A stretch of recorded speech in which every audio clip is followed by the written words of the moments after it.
ہم تو رکھتے ہیں مسلمانوں کا دین، دل سے ہے خدا میں ختم المرسلین۔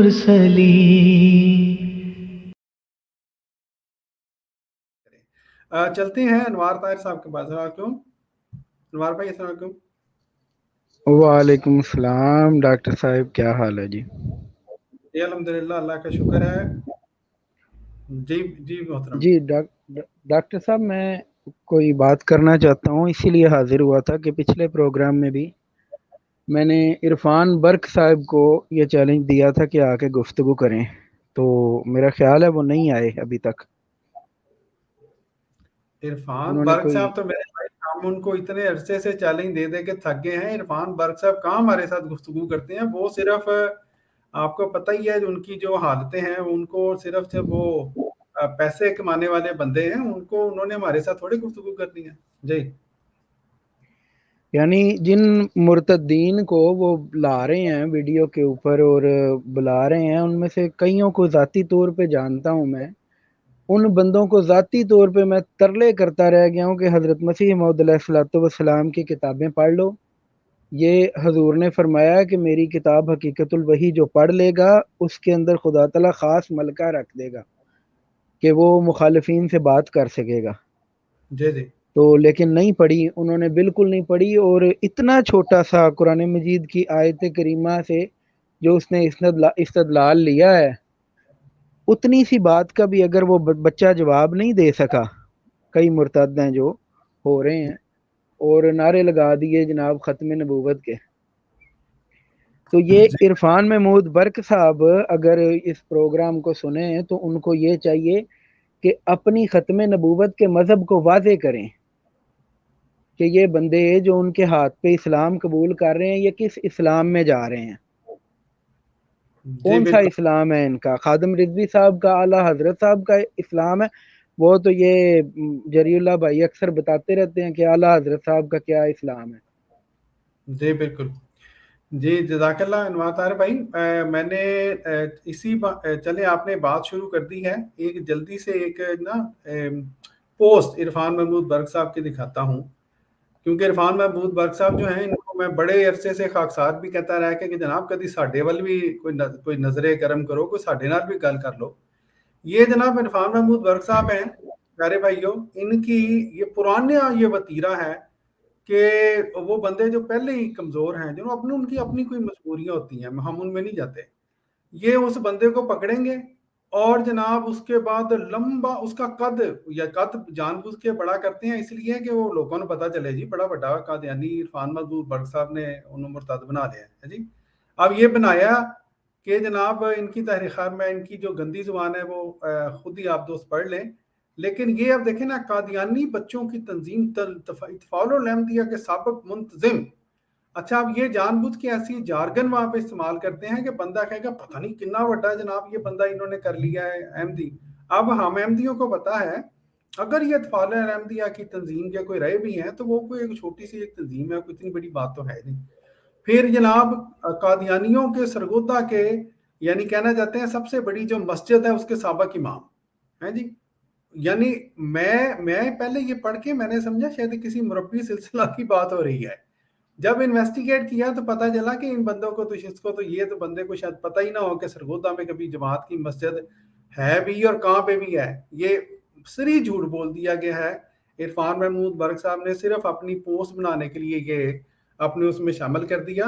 تو یہ انوار طاہر بھائی میں آپ کو صرف یہ عرض کرنا تھا، یہ عرفان محمود برق صاحب ان کی یہ پرانا وتیرہ ہے، یہ ہمارے ساتھ کبھی گفتگو نہیں کریں گے۔ میرا خیال جری بھائی نے بھی کوشش کر لی ہے، سلیم میر بھائی نے بھی کوشش کر لی ہے، یہ بس اپنی ہی وہاں پہ بقول ان کی ایک اور دوست کے جی مجاہد ختم نبوت کے مطابق اپنے گھر مطلب وہ اپنی عمارات کہتا ہے جی 40 لاکھ کا گھر بنا لیا جی انہوں نے۔ اب جو بندے کو جس بندے کو بغیر بحث پوس کیے 40 لاکھ کا گھر بن گیا وہاں پہ، یہ پرانی بات کر رہا ہوں میں، اس کو کیا ضرورت ہے جس جھیڑے میں پڑے کہ وہ ہمارے ساتھ بات کرے؟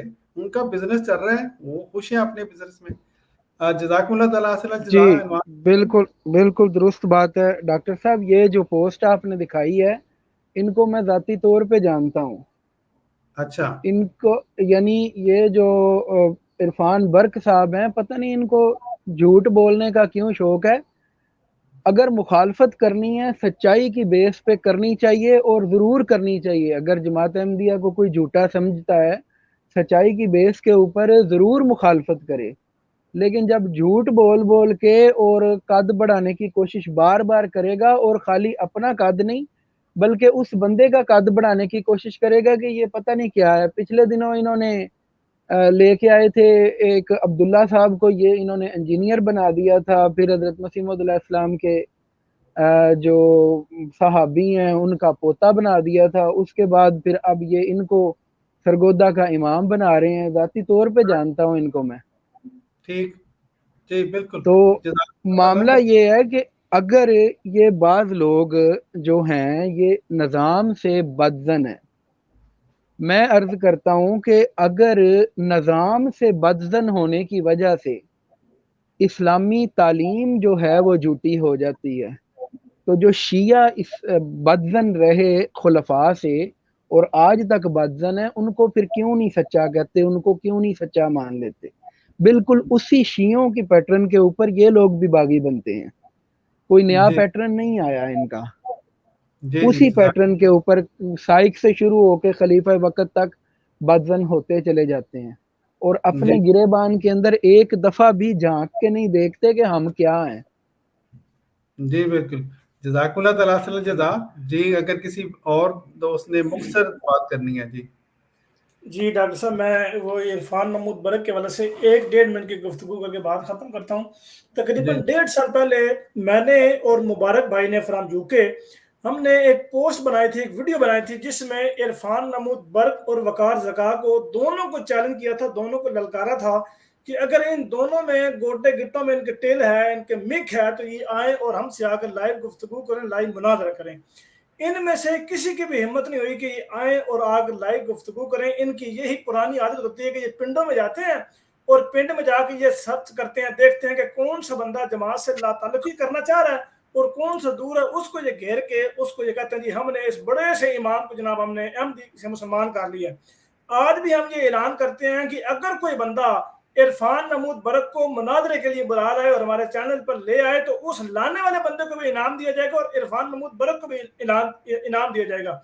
ये जो खत्म नबूवत के मुनकर होने के इल्जाम देते हैं, अगर ये इरफान महमूद बरक आकर सिर्फ अपना फिरका ही बता दे, बाकी गुफ्तगू बाकी मुनाजरा तो बहुत बात की बात है। अगर आके ये अपना सिर्फ फिरका बता दे कि मेरा इस जमात से ताल्लुक है, मैं उस बंदे को यकीन करें कि मैं एलानिया तौर पे 1 लाख रुपए इनाम देने को तैयार हूं। अगर सिर्फ आकर ये ऐलान कर दे, मुनाजरा तो बहुत दूर की बात है, वो तो बहुत दूर की बात है। अगर मुनाजरा कर दे तो मुनाजरा अगर खत्म नबूवत अकीदा रख ले और उसके ऊपर वो जो अकीदा उनके तय है उसको साबित कर दे, तो हम जमात अहमद को एलानिया छोड़ देंगे और उसकी हाथ पे बात करके जो वो इनाम मांगेगा उसको देंगे। बाकी इंशाल्लाह मुझे एक दोस्त ने रब्ता डॉक्टर साहब किया था इटली से, वो बंदा इरफान महमूद को पर्सनली जानता है। उसने बताया मुझे कि वो उसने अपने ससुर के पैसों से किस तरह उसने हथियाए हैं पैसे उसके। इंशाल्लाह मैं वो अनकरीब इंटरव्यू लेके आपकी खिदमत में हाजिर होऊंगा सारे दोस्तों की। जज़ाकल्लाह। जी जज़ाकुमुल्लाह ताला खैर जज़ा। जी दरी भाई जी किसी और भाई ने मुख्तसर से बात करनी है वरना इजाज़त लें दोस्तों से। जी डॉक्टर साहब, परसों मेरी भी इस पर्सनल में इससे हुई है इरफान बर्क से, तो इसने बड़ी गालियां वगैरह दी हैं। तो मैंने इसको कहा कि यार तू गालियां ना दे, तो मौजू रख लो और मेरे साथ बात करो। तो उसके बाद उसने बात ही नहीं की दोबारा। ये जो गालियों वाली बात है ना, ये तो उसका पुराना वतीरा है। यानी गालियों के अलावा तो इस बंदे को मुझे लगता है आता ही कुछ नहीं है सवाए इसके। यानी पर्सनल मैंने जब भी कभी कोशिश की है कि इसके साथ कोई बात कर सकूं, फौरन गालियों पे उतर आता है। उसको पता है कि ये गालियों का ज़ाहिर है, हमने गालियों का क्या जवाब देना है। हम तो जो हमें इस्लामी मयार सिखाए गए हैं उनमें तो इस तरह की गुफ्तगू की इजाज़त ही नहीं है हमें।